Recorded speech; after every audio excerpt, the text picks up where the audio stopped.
What's up mga kakinis? Ako nga pala si Ricky Omac at welcome to my YouTube channel. Isa akong VIP bodyguard at isa rin akong makabayan. Di totoo yan. Ngayon, ikikwento ko sa inyo at ibahagi ko sa inyo kung paano palakihin ang flower horn cook yung ulo niya sa loob ng 5 araw lamang mga kakinis. So bago natin umpisan yung video na ito, huwag nyo kalimutang mag-subscribe, i-hit ang notification bell para ma-notify kayo sa mga bagong upload na video natin. Go, go, go! Yes, sir!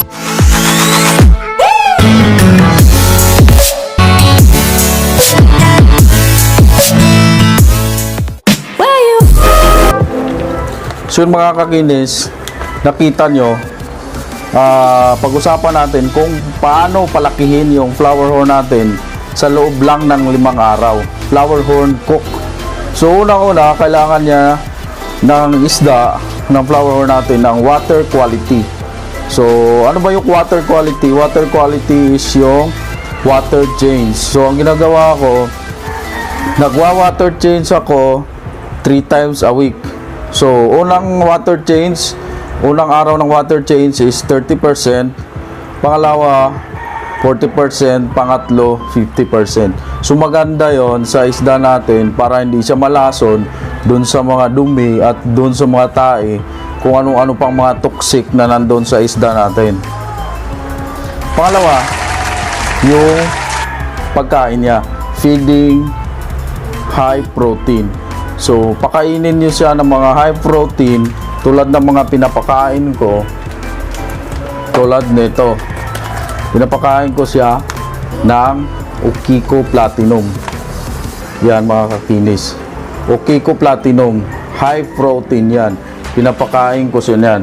At pinapakain ko rin siya ng Humpy Head para lalong lumaki yung cook niya. At combination ng Everred. Pangatlo, ano pa ang kailangan niya? Sa feeding pala, di totoo, di ako naniniwala doon na sinasabi nilang diet. So, hanggat gustong kumain ng isda nyo, pakainin nyo. Kasi parang tao yan, pag nagugutom, kain lang ng kain yan. Pang-apat, good oxygenation and aquarium light. Kailangan ng isda yon para maging maganda siya at mabilis lumaki yung cook niya. Kailangan niya ng oxygenation. Yung ginagawa ko sa oxygenation niya is gumawa ko ng DIY na water flow para hindi siya masyadong ma-disturb. Hindi siya malakas ang current kasi ayaw din ng flower horn cook natin yan. At yung light natin. So ang light natin is DIY lang din yon. Nabili ko yan, 250 lang yung bilog na LED. And then yung panglima, yung vitamins ng isda natin. So ano ba yung vitamins na ginagamit ko sa kanya? So nandun nga sa ibang video natin, kindly check sa taas. So Vitagold, paano ba natin siya paano ginagamit ang Vitagold? So mayroon tayong video dyan sa taas, check nyo na lang. So kailangan ng vitamins ang isda. So yun lang. At last, kailangan din natin siya i-finage. Kailangan natin anuhin yung fin niya and then yung heater temperature. Kailangan din yon. Pero dito sa Pilipinas, dahil nga hindi naman tayo winter, no need na. Para sa akin, no need. Pero kung gusto mo, pwede. Pero okay lang kahit wala. So, yun lang mga kinis at maraming salamat at sana may natutunan kayo. So, yung isda ko ay 2 months pa lang yan. Dumating yan sa akin noong February at 2 months na siya this katapusan ng April. So, tingnan nyo kung gaano na siya kalaki. Actually, yung flower horn fish campa, hindi siya masyadong lakihin ang ulo. At kunting tiyaga lang at pag-alaga at lumalaki din siya.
kinis, natunghayan nyo at nakita nyo, narinig kung ano yung mga pinapaliwanag ko sa inyo mga kakinis na kung paano mag-groom ang flower horn fish sa loob ng 5 araw, paano lumaki ang cook.